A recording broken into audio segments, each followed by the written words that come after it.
been in the pharmaceutical world for 3 decades.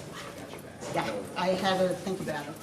I actually started off as a sales representative way back in 1986. You may have to talk a little And louder. I have had what we call a progressive career since then.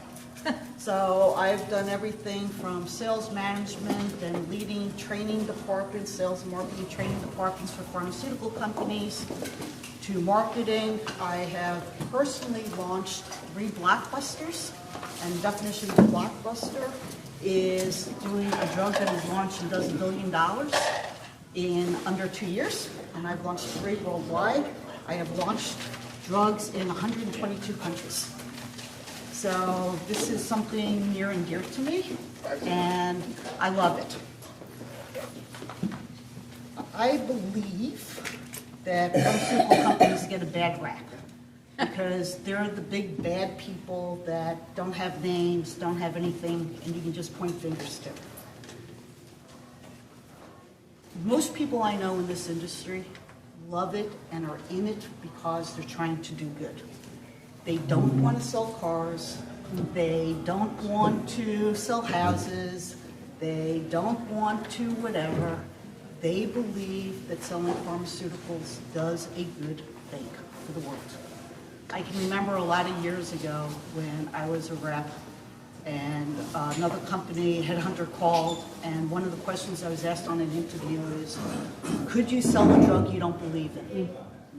And the answer I gave was, no, I can't. I didn't get the job. Okay, now, to be fair, it doesn't mean that every drug is a innovative, oh my God, going to change the world. That's not true. When I used to interview people for a rep job and say, okay, what do you think a pharmaceutical rep does? I used to get a lot of things about educating physicians, no. Doing this, doing that, no. For the most part, if you get sick and you go to the doctor and he prescribes a drug, there's probably, and I'm slightly exaggerating, but depending upon the disease, I'm not, 10 drugs he could prescribe, and they're all going to get you better. Now, some might get you better than others because of you. And for me, I'll give you a great example. Ibuprofen, Advil, Aleve, right? I take Advil. I have bottles and bottles and bottles of Advil at home. If I have a headache, I take Advil. When I had menstrual cramps, I took Advil. If I take Aleve, it never worked. Literally, it's because of this slight side chain between the 2 drugs that for some strange reason, Advil works for me, but Aleve doesn't. That's what I meant by lots of drugs out there can get you better. It's very rare that there's only one unique drug that will get you better. So what a pharmaceutical rep does, or a marketing person, is go out to our customers and try to explain about our drug, how it works, who it works best on, and yeah, sometimes why we think our drug is better than the others out there. Because that's also part of it. I call the drugs I've launched my babies. I know, they are my babies. I have spent a lot of blood, sweat, and tears and years of my life on each one of these drugs. And I really do, when it's gotten into the market, I felt like it is my baby. And as any mother or father knows, when it is your baby, you're biased. And there is that bias in there. But we're also honest, just like you're honest about your kids. You know, maybe this drug isn't the greatest. You know, a great example I have is I have the last drug I've worked on for the last 3 to 5 years of my life is, and I launched it in 78 countries, is a drug for Crohn's disease and ulcerative colitis. Okay? I have, as most of you know, 3 sisters, 2 that have ulcerative colitis.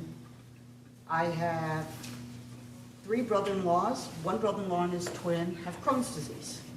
I have 10 nieces and nephews, 7 of which either have ulcerative colitis or Crohn's disease. Now, this is coincidence. I didn't get into it for it. But it happens, this is what I was hired to do.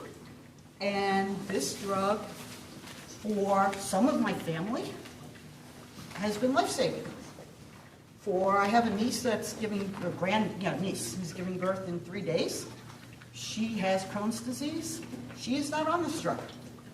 When she called me and said, what do you think? I said, you know what, Samara, you're pregnant. As far as I'm concerned, there aren't enough studies out there that would recommend this drug or not. There's another drug out there that her doctor recommended. I think it's better for her because of her state. So, you have to see that there's lots of different sides to the story. It's not just there is one drug out there and everyone's pushing that drug. It's not. It's a whole thing. So let me let you know that I use this number. I will tell you I found another number as I was preparing for this talk, but it does take $1 billion to bring a drug to market. And I'll explain why in a few minutes. Tufts University Research Center for Drug Development, their number they quoted is $2.2 billion. I thought that was a little high. I'm sticking with my $1 billion, okay? Why? Because you just can't bring a drug to market. You have to, there are scientists that discover a drug. You have to figure out at one point, or a molecule we call it, right? Discover a molecule, think it might do something good. You have to do all kinds of lab studies before you even think about bringing it into human beings. Once you bring it into human beings, there's 3 phases of clinical trials that have to be done. Phase 1 is easy. It's just healthy people, usually 10 to 20. Drug dosing studies, that's what I call it. Can you put it in someone and at what kind of therapeutic level does it actually start doing something? And from a toxicology, is there any difficulty? Okay, that doesn't take too long, not a big deal. Phase 2 is when you start putting the drug into people that have the disease. And what you're trying to figure out is, and I'm sorry, most of you know me, you know I talk direct. So we're trying to figure out, can we give it to you? I'm pretty sure it might help whatever disease you have, but is it going to kill you? That's what phase 2 is all about. It's really more about adverse reactions and really about whether it gets someone better. We're trying to figure out that balancing act of will it get better, but also can it be at a relatively safe level. By the way, by definition, no drug is safe. I'm just letting you know that, okay? There is no safe drug. That's by definition. So what side effects, what are they looking like, and at what levels do you actually get those side effects, okay? And what is the balance of that? Because you know what, I'm sorry, if you have a sprained foot, what side effects you're willing to tolerate is very different than if you have cancer. So you also have to keep the disease state in mind to see what does that balancing act look like. And then, okay, we think it's okay to bring it to market. We think, no, kill the drug. And I, by the way, personally have killed a lot of drugs in my career because I'm one of those people that gets to make that recommendation. Say, no, it isn't going to work. Now, phase 2, depending on the disease state, is several hundred people. Okay? So think about the cost of having to bring, because guess pharmaceutical companies have to pay for it. We have to pay the doctors, we have to pay the patients, we have to pay the nurses, we have to pay the people who are doing the analysis on the data. All these people have to get paid for it. So that goes into the cost of $200, and depending upon how long your study is, it could be, depending upon the disease, 6 months to 2 years.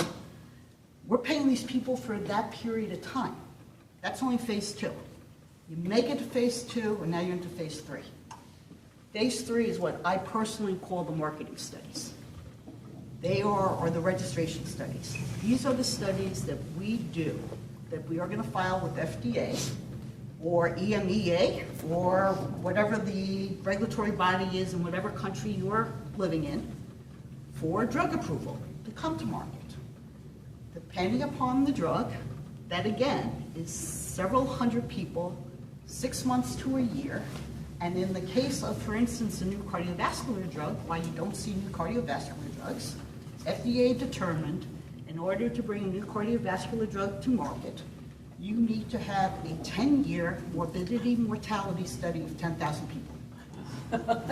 Okay, patent life of anything. 17 years. Guess when you have to patent the drug? When you discover it. When you discover it, new molecule. So think about this. Why would a pharmaceutical company, and I'm just being honest, guys, bring something to market when the patent's probably going to have expired already?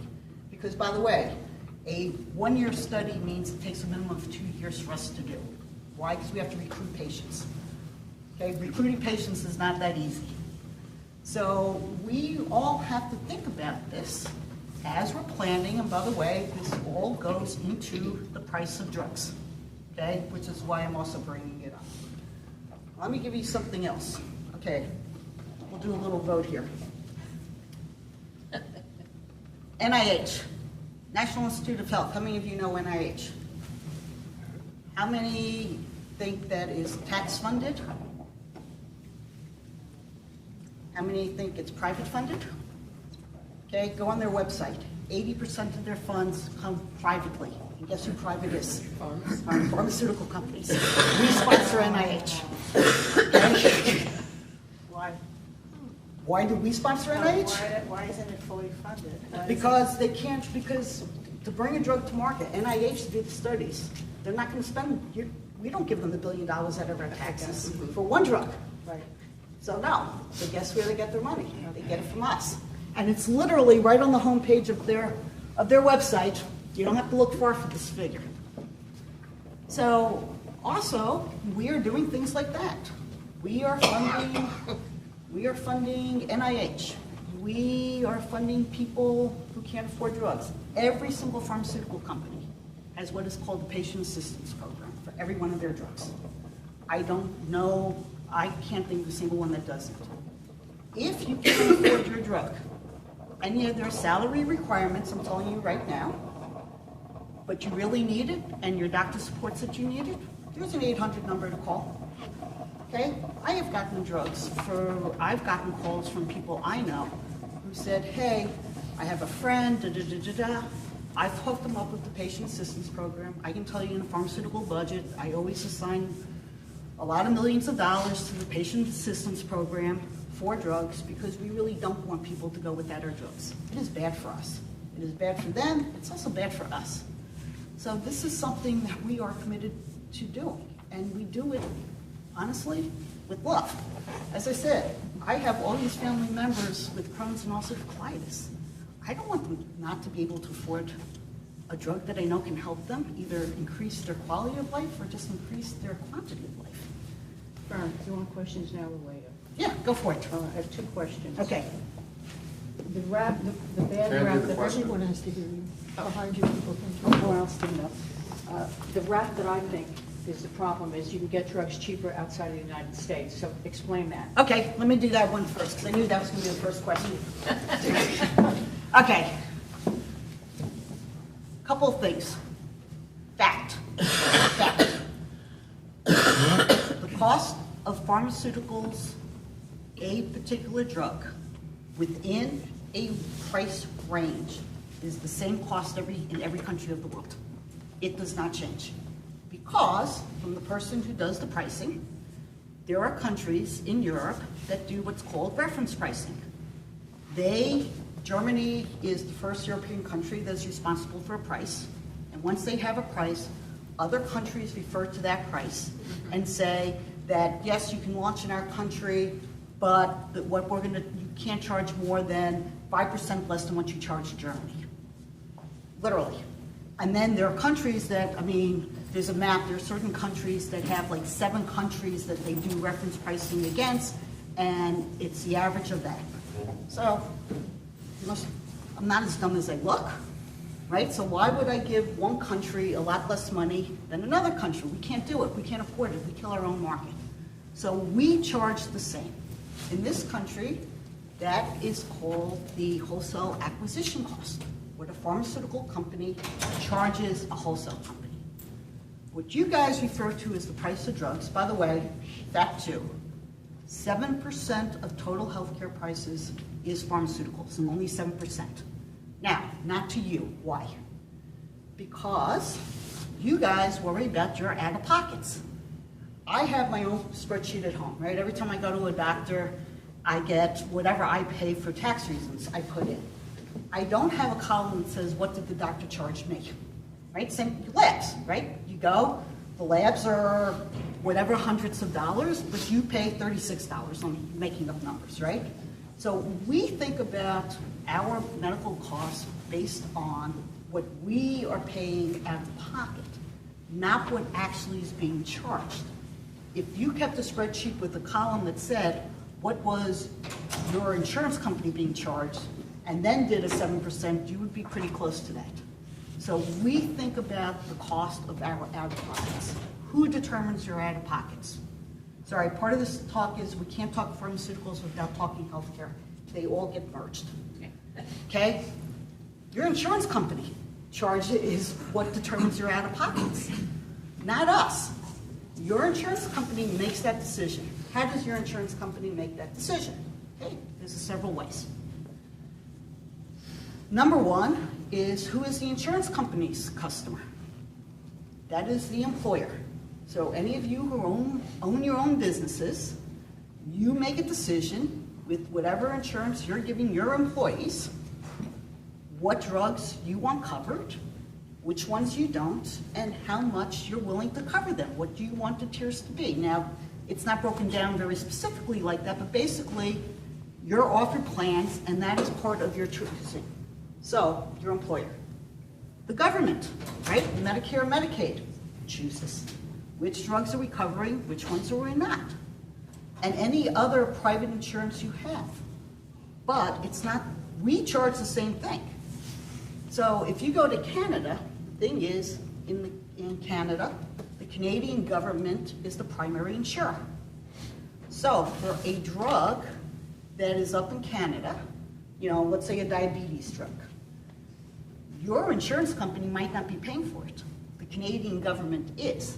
The Canadian government, because of their insurance coverage, charges whatever their standard deduction is. I can tell you in Austria, a lot of you know, I just spent the last year in Austria, before that, almost a year in Prague. So, working in those countries. It's socialized medicine in Austria. No matter what the drug is, no matter what the script, you are charged 18 euros when you go to the pharmacy. That's it. Every drug is 18 euros. Now, they can choose, and here's the difference between our country and even Canada. Canada, for the drugs that they're willing to pay for, very inexpensive, because they pay the drug companies. But they don't buy all the drugs. I have a lot of Canadian friends who come down here for some medical care because they can't get what they want in Canada. So part of that is, again, back to the choice of what drugs you're on. And so that's really where the cost is coming from. It's actually your insurance company determining that cost, not pharmaceutical costs. And that's why you can go, if you change your jobs, one drug might have been covered right in your old job, and now you're going new job, and guess what? It's not covered anymore. Or your copay has tripled. That's your employer. Toby. Part of what you're saying that resonates in a very helpful way for me is that sometimes, I don't think that drug companies are fascistic and all they want to do is take your money. I don't believe that at all. But when you really can't afford a specific drug, even with your insurance, because even with your insurance, your copay may be $550-something. If you apply to that company, so I got a 6-page form to fill out. I filled it out dutifully starting on page 1. I'm not scared of that. It took a lot of time. When it was all over, at the very bottom, it said, the day after you enter the donut hole, let us know and this will be covered. That means the other 6 drugs I take will not be covered. I'll explain that, Okay. Toby. Okay, and I can explain that, yeah. So, by law, what a pharmaceutical company can charge for a price, the least price has to be to the federal government, Medicare. So, and if we offer any assistance to patients on Medicare, that technically lowers the price, which means we are not, because now we just lowered the price. So the reason why it has to wait till it goes into the donut hole is because the donut hole means you're now paying out of pocket. Medicare is not covering it, therefore now we can help you into the donut hole. But as long as you're a Medicare patient, But you're still a Medicare patient, you just have 6 other drugs. right, but it's like anytime we give a discount, okay, give a direct discount to someone, that means we have officially lowered the price. This is how the government looks at it. This isn't my rules. This isn't the pharmaceutical company's rules. This is the government rules. So therefore, we can't discount anything. We can, so for instance, hospitals, we don't give discounts to hospitals. We give rebates. Because rebate is not a discount. I know, it's crazy. That's why it was easier for me to answer questions than to do anything else. It's a rebate. So we can rebate a hospital based on whatever parameters we agree with the hospital, but we cannot literally give a discount. We can give discounts, by the way. We have all kinds of programs for non-Medicare patients because they're non-Medicare. But once they're into Medicare, our hands are tied, we can no longer do it. So that begs the question, why can't you just call it a rebate to the Medicare patient? Because no, rebates, it lowers, it does not work for federal government. There's all kinds of little things that says what you can do and what you can't do. And the bottom line is, the federal government, the law says, it's only the price patients on Medicare are not entitled to any other programs from a pharmaceutical company. So in reality, it doesn't help people on Medicare. No. Because if you have multiple drugs. Right. And I hate to say it, but the assumption, so, when you're paying whatever you're paying, Toby, out of pocket, that's the government making, that's your insurer. That's the government is making that decision, what your out-of-pockets are going to be, what your copay is, and what they're going to cover and what they're not. It's not us. Yes? Not that many years ago, the pharmaceutical industry was restricted from advertising directly to consumers. How do you think this change in policy changed the industry?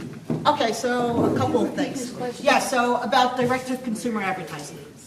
Okay, so how many of you remember Boniva and the Sally Field commercials? Okay, I signed Sally Field to her contract. I launched Boniva. Why? Okay, I still am in contact with Sally sometimes.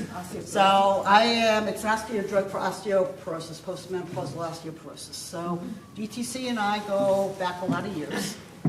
And I will give you the positives and the negatives of DTC. Okay? By the way, there are some rules around DTC. You can't do a DTC commercial until the drug has been out for at least a year. There's their parameters depending upon the drug. The 30 and sometimes 60-second disclaimer. All those are regulated. Okay, so it's very, very regulated. Those commercials, we actually send them to FDA before they are aired to make sure that they are approved. Okay, so this is not we decided to, unlike other industries, we can't just decide we want to put a commercial on the TV. And there are rules about, for instance, spokespeople.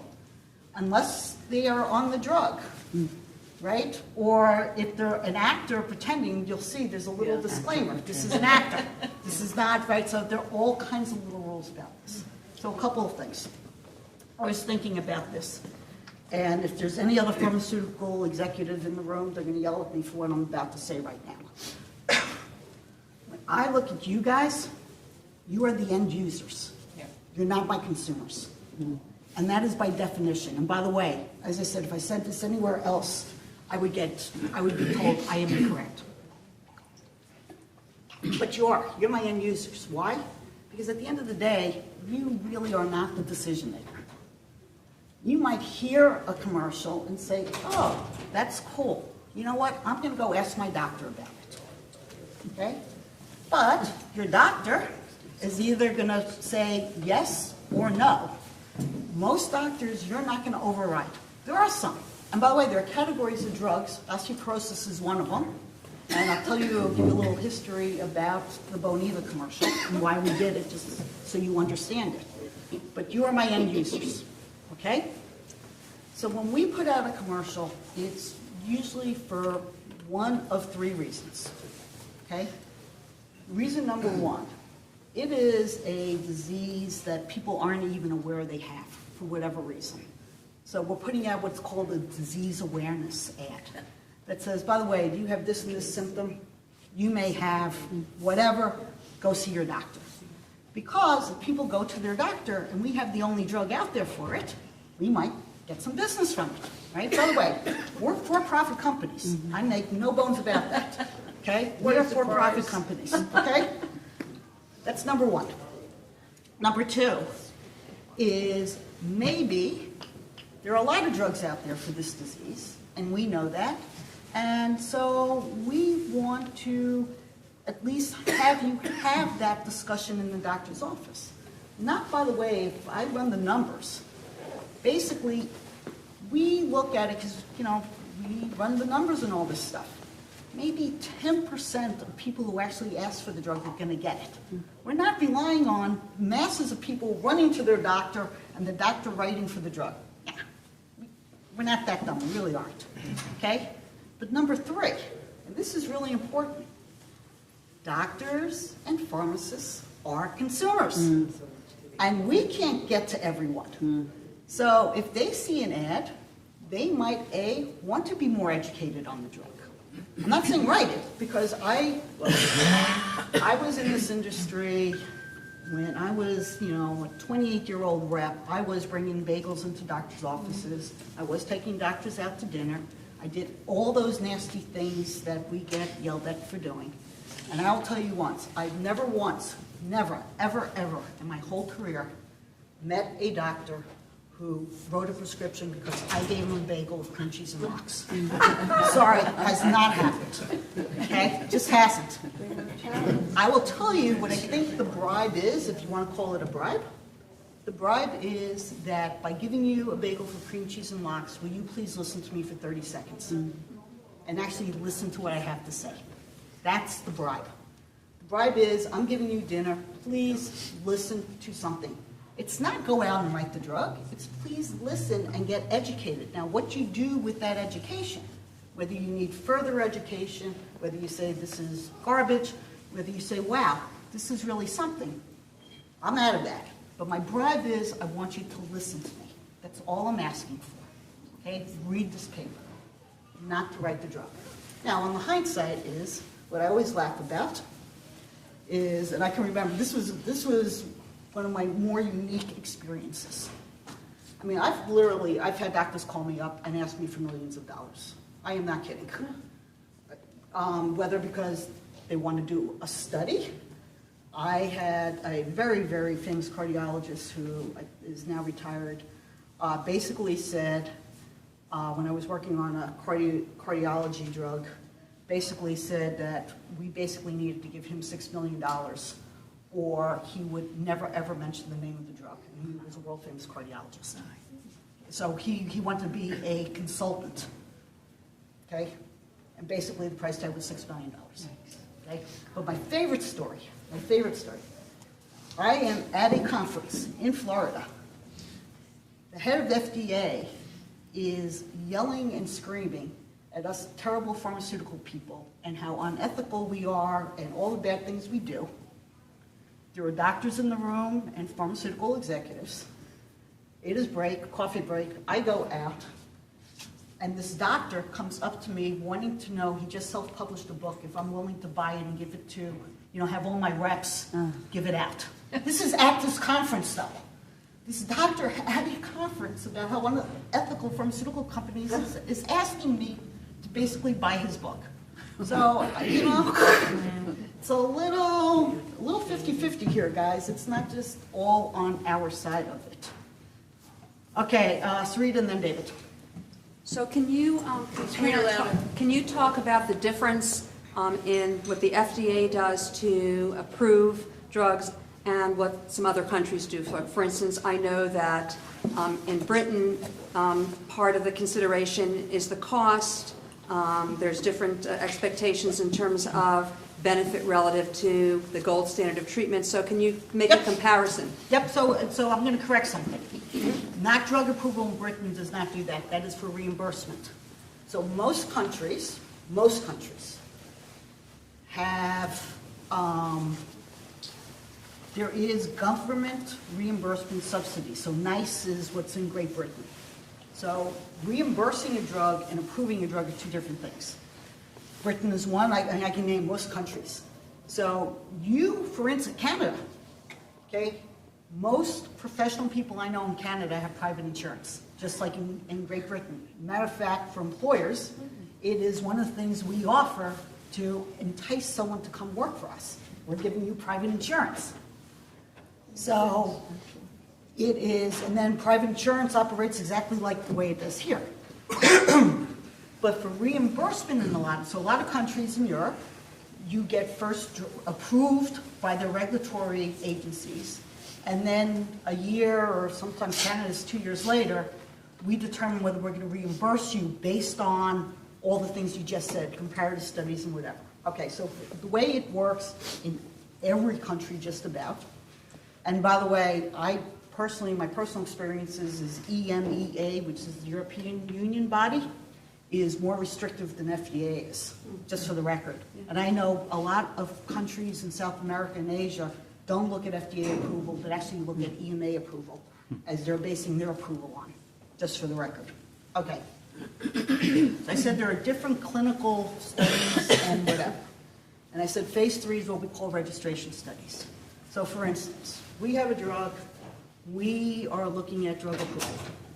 We actually have meetings with FDA that say, and by the way, FDA charges us when we file for drug approval for the pleasure of meeting with them and having them look at our stuff, $100 million. Okay? That's the pleasure of us asking them to do their job. Is that part of your? Yes. What do they do with that money? So, all right, so through the whole process, FDA has guidance as to what will it take to approve a drug. By the way, that is less than reimbursement. So what will it take? So if sometimes in very well-established therapeutic areas, the guidance is very specific. You need to do a study versus placebo. Placebo is not always, by the way, sugar pills. Placebo can be an active drug like aspirin, but if you're trying to approve an expensive anti-inflammatory, it's not, aspirin is good, but at the end of the day. If you get to a point that there's a lot of drugs in an area, then what a lot of times FDA then says, okay, placebo is no longer good enough. You now have to do it against what is the gold standard, right? Sometimes aspirin is a gold standard. The gold standard could be now another big-time drug, okay? Like in rheumatoid arthritis, the gold standard is now biologics, which are expensive drugs, versus new biologics that come in. You can't just do it. So part of when we go to FDA is going through this. Now, it was great. I worked on a drug that is for this orphan disease that we actually went to FDA and said, okay, there is no drug for it. People die from this disease. We think our drug is going to work. What is your guidance? And what we got told is, well, we really don't have any. So you guys go through the process, figure it out, and then when you file for approval, if we like what you did, we'll think about approving your drug.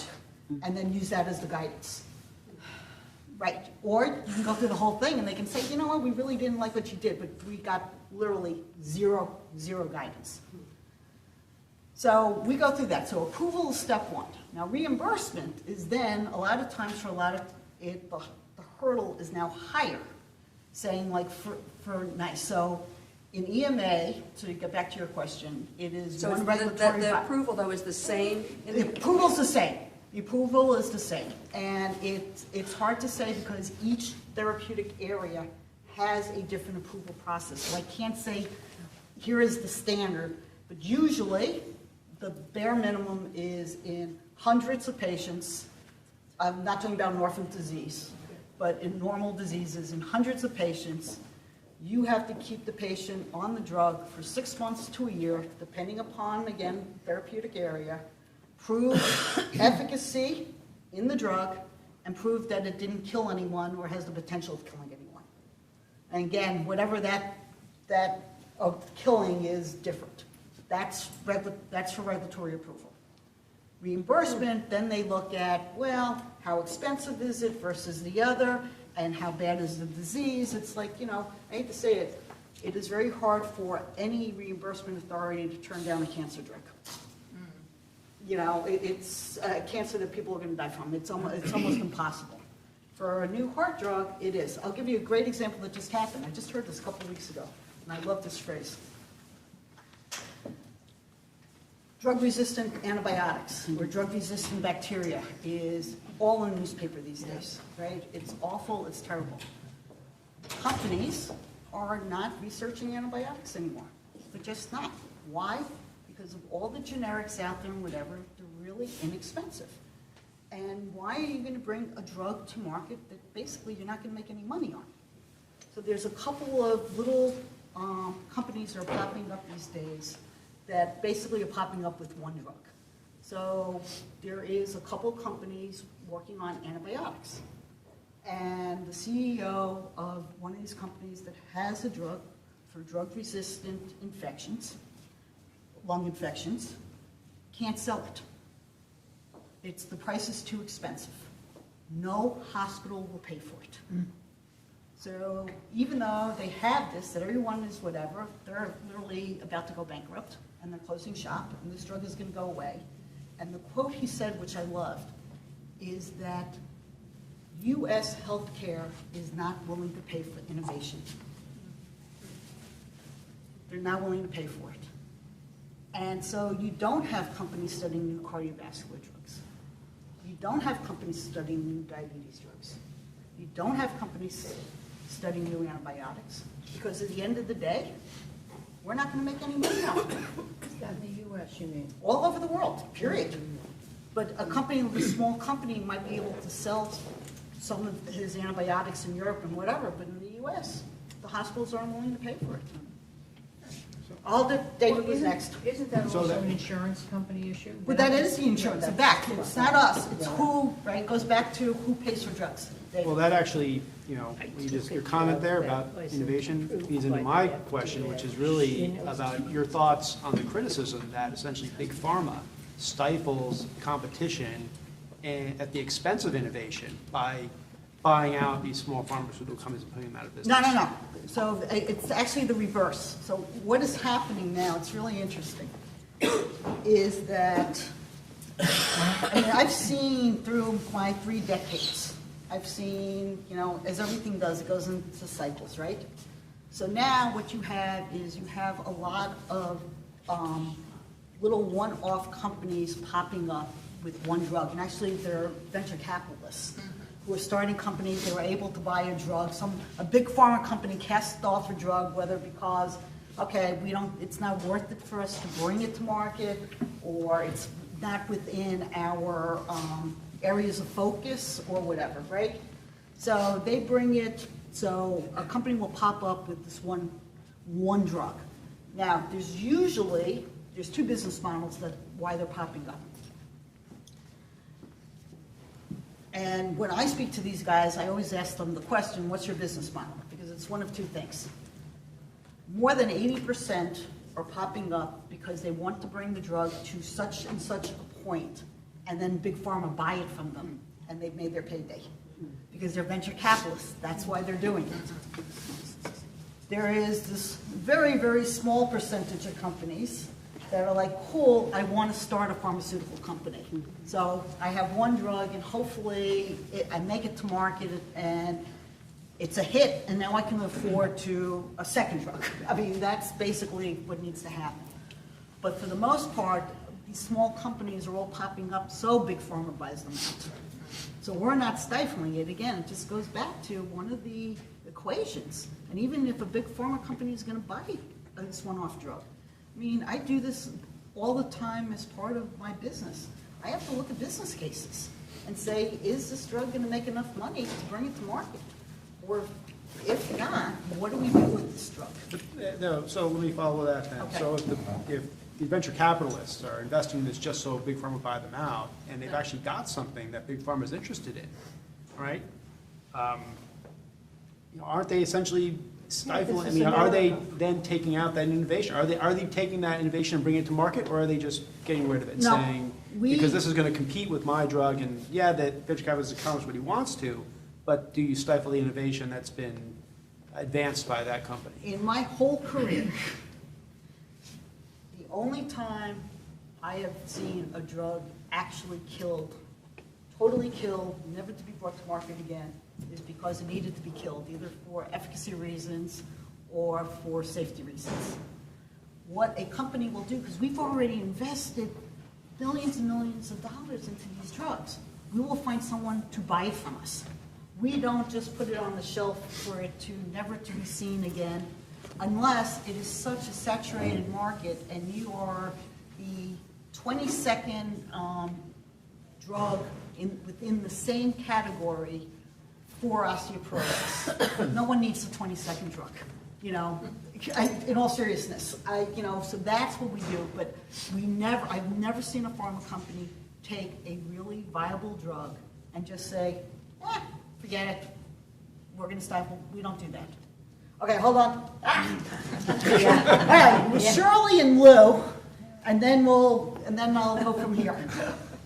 So I am trying very hard to follow the pricing model, because right now, I know you guys don't believe it. You want me to stand up? Yes. Okay. So it may not seem possible, but I have to do my Medicare renewal. I am old enough to do that. So for those of you who are on Medicare, you have to do it now. So I went to look at the Pharma plan, which has grown much more complicated in the last 5 years. Oh, boy. Right. So now you say that all of the companies, the pharma companies, set a price for a medication. So I'm thinking, okay, $1 a pill. I don't know what pill that is, but that's easy numbers, $1 a pill. What I have realized is that depending on the Medicare drug coverage I pick, I'm going to pay one thing. But then, depending on the pharmacy I pick. So now, if I get my meds from Grove, because I love Grove and I want to have a Grove pharmacy forever, but if I go to CVS down the block, the same pill under the same plan is different. Okay, so guys. Less or more? Let's Depends, actually, it depends. It depends. So let's welcome to the world. Okay? If I buy tomatoes at the farmer's market, They're more expensive. I'm going to get charged something, and if I go to ShopRite for tomatoes, I'm going to get charged something, and King's, it's the same deal. Because, and this is where we kind of get into, healthcare in this country. I like to call part of our problem with healthcare in this country is number of touch points. Okay? And here's what I mean. I have lived overseas enough that, sometimes I've actually gotten sick overseas. Usually I break something. So I broke my wrist. Okay? I am in Switzerland. I broke my wrist. I go to, Bush had a healthcare clinic. I went there. He said, you broke your wrist. Go see such and such, an orthopedic surgeon. Happened to be the #1 orthopedic surgeon in Switzerland because of the U.S. ski team. So just coincidental, okay? I go into the office. There is a receptionist. I say hello. The doctor comes out. The doctor brings me back. This orthopedic surgeon, x-rayed my wrist. He did the sonogram. He read it. He looked at it. He said, here's what you need to do. He put on a soft cast. He said, here's what I want. In 6 weeks, I want you to take the cast off. I want you to wiggle your fingers and move it around. If it's really hurting, put it back on for 2 weeks. If it's just sore, it's gonna work it out. If after 2 weeks you do that again, then come back and see me. Okay? Here's my medical bill. Anyone want to guess? It's $10. It was 0. Okay? He did it all. Same thing happens here. Okay? I break my wrist. I go, Lou happens to be my doctor. Was it the same risk? Other wrist. I go see Lou. Lou says, I think you broke your wrist. Lou's going to send me to an orthopedic surgeon. The orthopedic surgeon is going to look at my wrist and said, you need x-rays. I have to go to Montclair Radiology for x-rays. There is x-rays technicians. There is whatever. There is a radiologist who reads my x-rays. That radiologist then calls the orthopedic surgeon, who I go back now, who has his PA put a cast on my wrist. Then calls Lou to let him know what happens. I get charged for every one of those touch points because someone is touching it. So what happens with CVS and Grove or wherever else is 2 things. One is CVS, the reason they discount certain drugs is because they sell to the masses, right? So they will buy, you know, when they're buying through their distributor and their wholesaler, they're buying for every CVS. So obviously, if you can buy in bulk, a lot of times it's less expensive. Also, because they have the masses, the buying power of the masses, they can use that buying power talking right. Where Grove is a little mom and pop store and maybe very discounting to get you in the door on certain drugs. And on other drugs, they're not. And that could be the difference too, why I say sometimes at Grove it's less expensive. And it could be. And the coverage, the plan is another variable that one doesn't know what it's going to be. It's your Blue Cross Blue Shield, it's your Anthem, it's whatever plan you're willing to pay for. That's, yeah, again, that's out of our hands. So how do they add to the price? Stand up. Oh, I'm sorry. So, I mean, I think this is true of our health care too. How does that in-between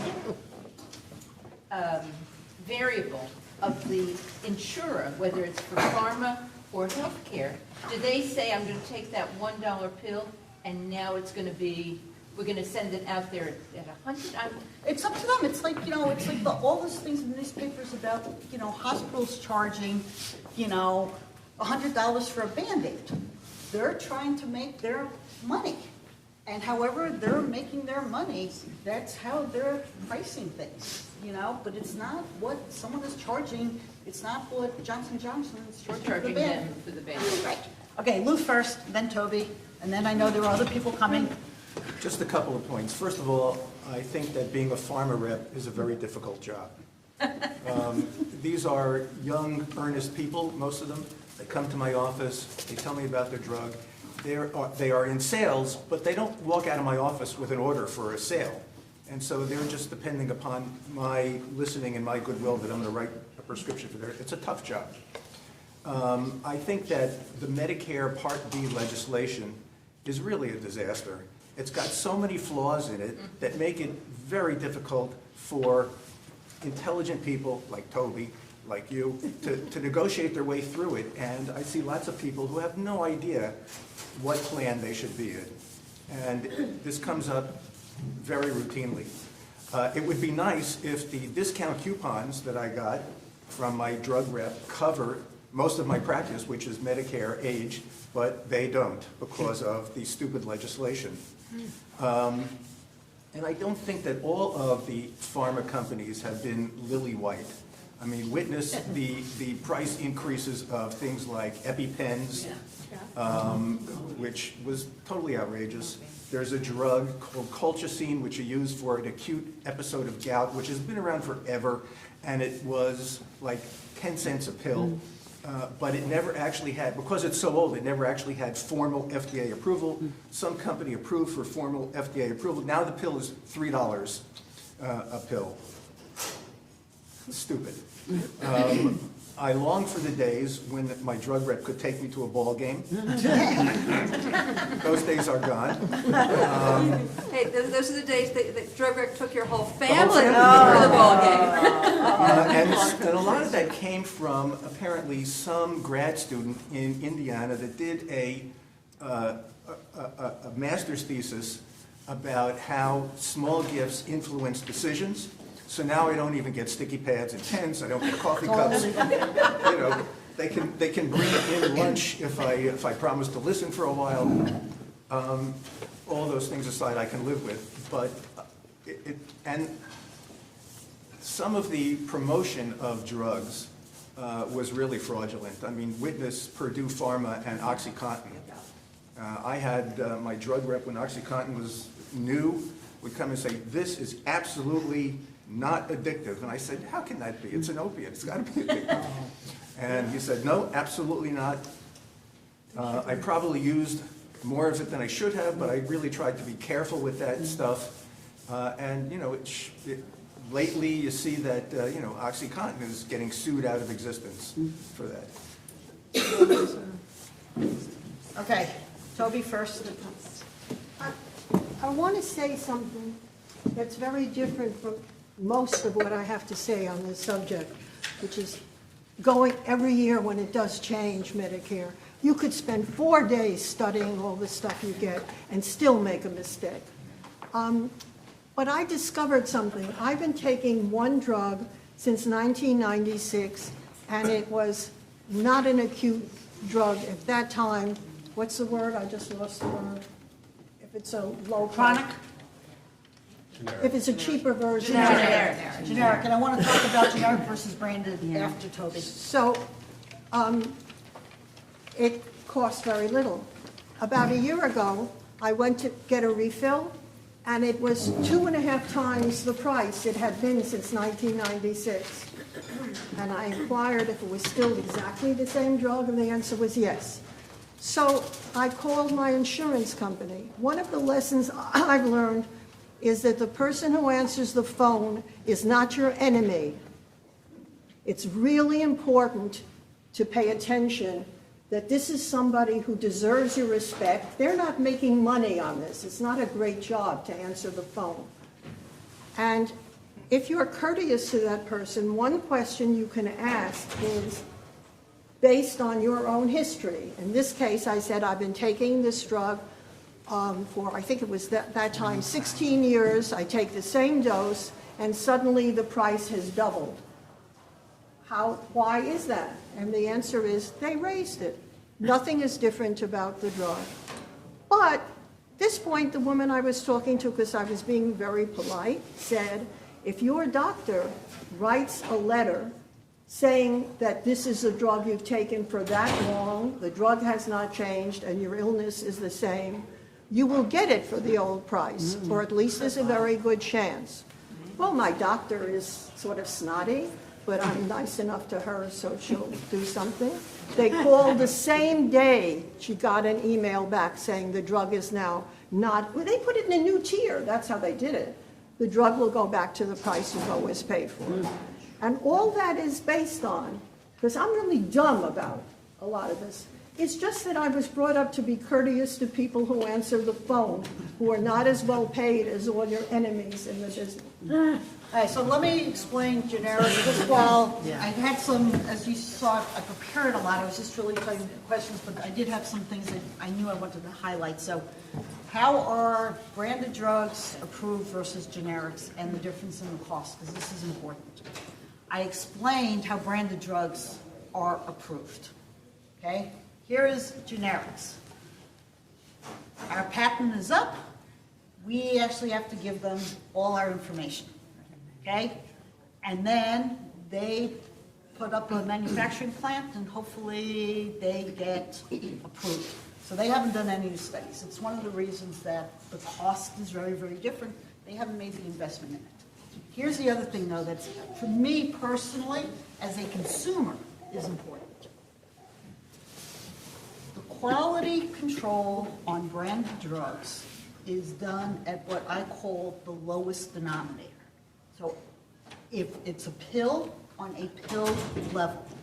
Literally, if FDA comes and inspects, right, they don't always, they don't have enough people, but if they do, they will take pills out of bottles and test the pills to make sure that everything in each pill is exactly the same thing in every other pill, okay?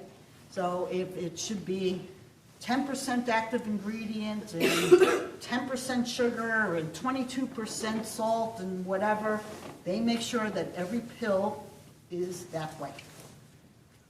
Generics are done on a vat level. So, because you get to a pill, you mix up the drugs in a vat, and then eventually goes through an assembly line and goes into a pill. They are actually quality controlled on a vat level. So FDA or EMA or whoever regulatory body tests the vat to make sure that that percentages is correct in the vat, but not necessarily in the pill. So there are certain medications that most physicians I know, because the therapeutic range is very, very small, blood thinners is the biggest one, that sometimes will not recommend generics because there is concern that each pill is not exactly the same, but you need each pill to be the same for that particular disease. Most things, I'm on Synthroid. It doesn't make a difference because, you know what, I take it every day, and whether it makes a difference or not in one pill to the other, over the week, over the month, it will be okay. But there are certain things that are, but you need to know that there is a difference, not only how the drugs are approved, but also how the quality control are between the two. Okay, Saul. Can you say something interesting about Israeli pharma, innovation, reputation, influence, just... Well, I mean, I find it interesting because in the biotech world, Israel is one of the more innovative countries. They spend a lot of, there's a huge industry in Israel right now is the biotech industry. But then again, you look at Teva, that years ago was the darling of the pharma industry, and now they're basically, forget even that, their reputation in the pharma industry, no one wants to go work for Teva. So everything changes. Why? Teva, again, my personal business opinion, Teva was really, really good, had a great reputation. One of the things that it was quality generic medicines. Teva did what many companies do that is the #1 way to business failure, which is go outside of your area of focus to grow and go out of your realm of expertise. So Teva started going into the branded areas, and they just totally forget it. So they lost their core business of generics, and they couldn't be successful in branded. Then again, hired, it's like any other industry, guys. There are good people and there are bad. Hired some not so good people, and so now Teva, to an Israeli, you say the word Teva, and they're like, please don't, we don't want to be associated. Can you name some of the others that are big now in Israel? It's not, no. Most countries buy drugs internationally. So the companies that I know in Israel, they're small, little biotechs. No one, honestly, Salt, no one here would probably know them. Okay, I'm trying to go around here. I saw Toby, I saw Elliot, David, go ahead, Toby. I'm sorry. I have to say, it's always a compliment when somebody calls me Toby. I am so sorry. Can you talk about where the pill is made or by which company? Because my doctor prescribes drug A. And for a year through my pharmacy, which I admit it's a mail order pharmacy, gives me a pill that's blue. And then suddenly, the next year, the pill is pink, and when I look on the label, it's a different manufacturer.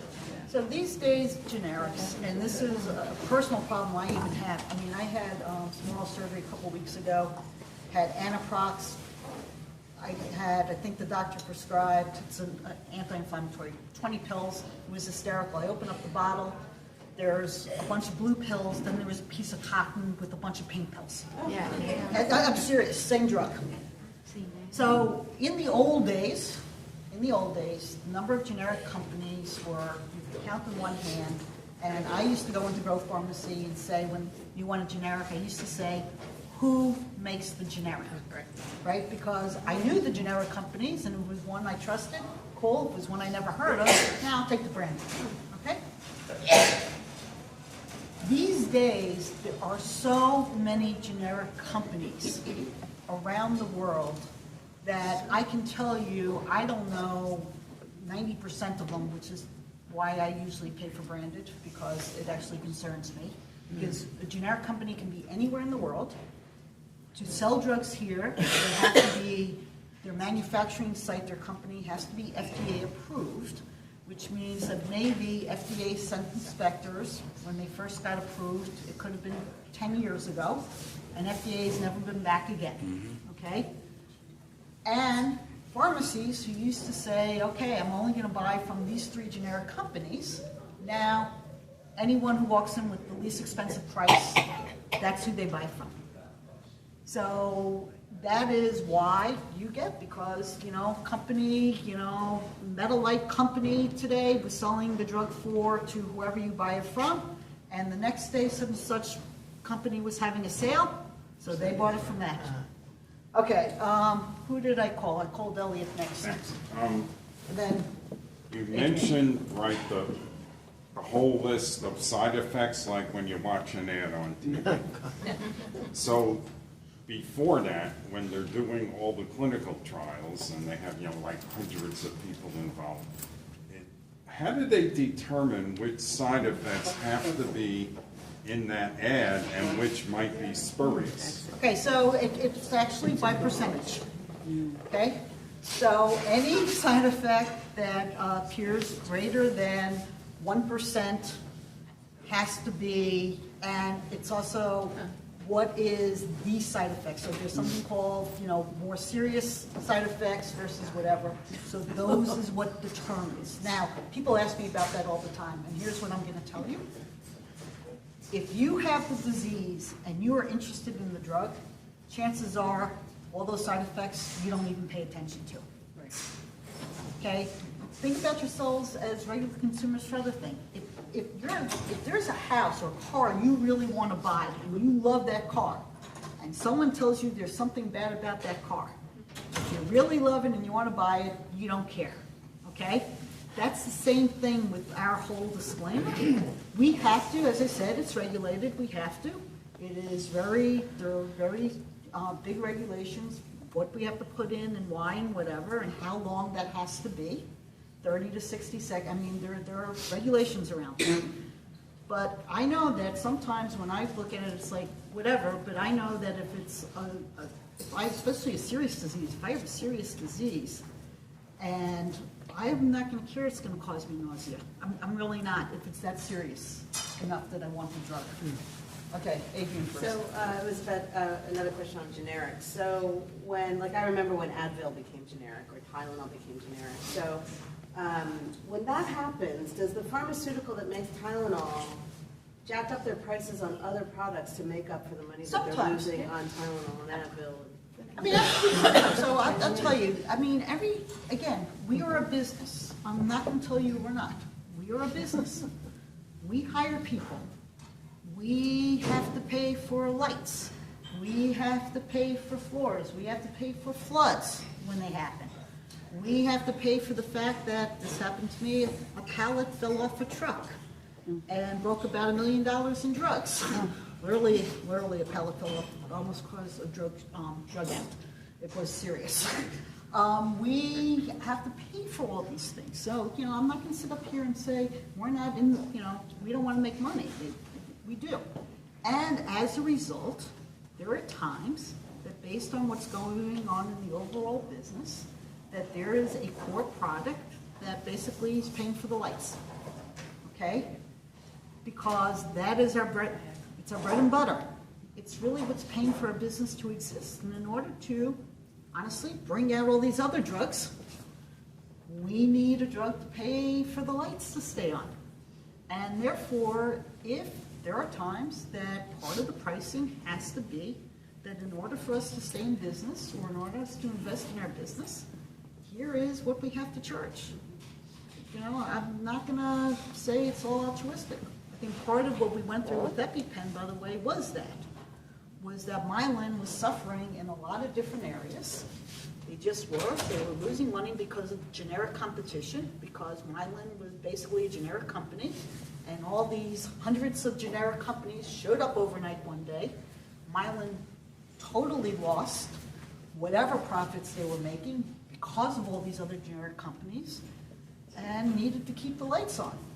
And so what they did was they took their bread and butter drug, you know, the EpiPen, and jacked up the price in order to pay.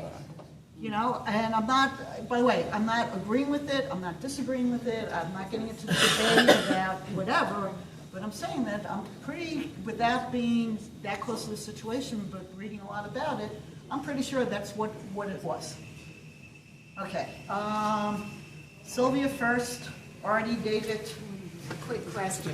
Sorry, And Linda, real last up, and we'll Linda. end with Linda. I'm sorry, I was missed part of it, I'm sorry. I don't know if you talked about fast tracking through the FDA. And I'm curious, you did mention that the European version of the FDA was very strict, but why is it that very often a drug is available in Europe and not in this country, in other words, previous to its being approved by the FDA? So companies make two decisions, okay? Who are you going to file first with, FDA or EMA? Okay, because it's a lot, I can't tell you how many man-hour years it takes for a filing. So sometimes you make that decision. Who are you going to file with first?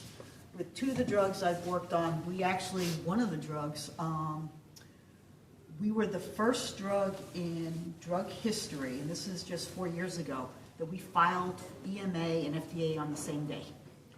Yeah, we were the first drug that we were actually able to pull this off. So part of that is a decision, okay? Part of that then is who works faster to approve the drug. Because once we file with them, it is out of our hands. We do pay a PDUFA fee for the honor of FDA reviewing our drug file within a year. And we pay a lot of millions of dollars for that privilege. Doesn't mean they're going to approve it. It means that at least we will get something at the end of that. EMA might look at the same file and say, you know what, we're approving it. FDA might look at a file and say, you know what, we're not, or we have more questions, or vice versa. So what is fast track? How does fast track? Fast track is exactly, so there's two ways of fast track. One is, again, we pay for the privilege. It's called the PDUFA day. We pay for that privilege, okay? The second way, if it is a rare disease, or a disease that there is no therapeutic cure, and you have a drug that might actually do it, there is an official fast track in FDA. But not every drug can do it. It has to be a specific reason that, a drug for something like multiple sclerosis. And maybe this is such an innovation, or drug resistance, this is such an innovation that the government, because that's FDA, is saying, you know what, we need to get this drug to market Do you faster. pay extra for that? Oh, we always pay for it, yeah. So Fern, I think you have time for 2 questions. Okay. Oh, my God. You have to. No, I think about 2:00. But she doesn't, but you can talk to Fern. Fern will stay during the I'll meeting. stay, okay. So Linda's crying, so Linda and Artie, I will definitely get, David, I will get to you. Go ahead. I listened to a lot of what you're saying, but one of the issues, of course, that's personal for me is that the dosing on a lot of these drugs are based on men who are about twice the size of me. And every time I get medications, I'm often very concerned about how I'm going to react, not because of the black box thing, but because they give me twice as much as I need.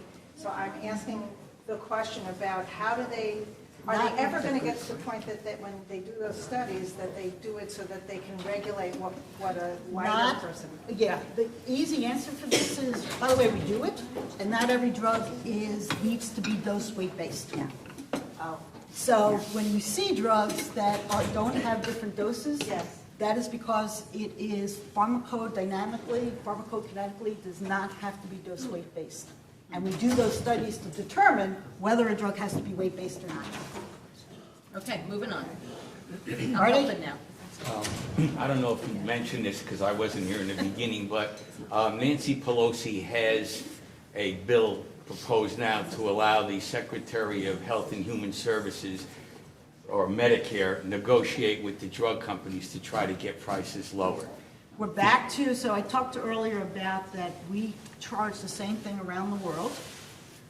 And what will happen, I'm going to tell you right now, what will happen, because this is what happens around the world, is that a drug company will say, if this is the only amount the government is willing to pay, I'm not launching here.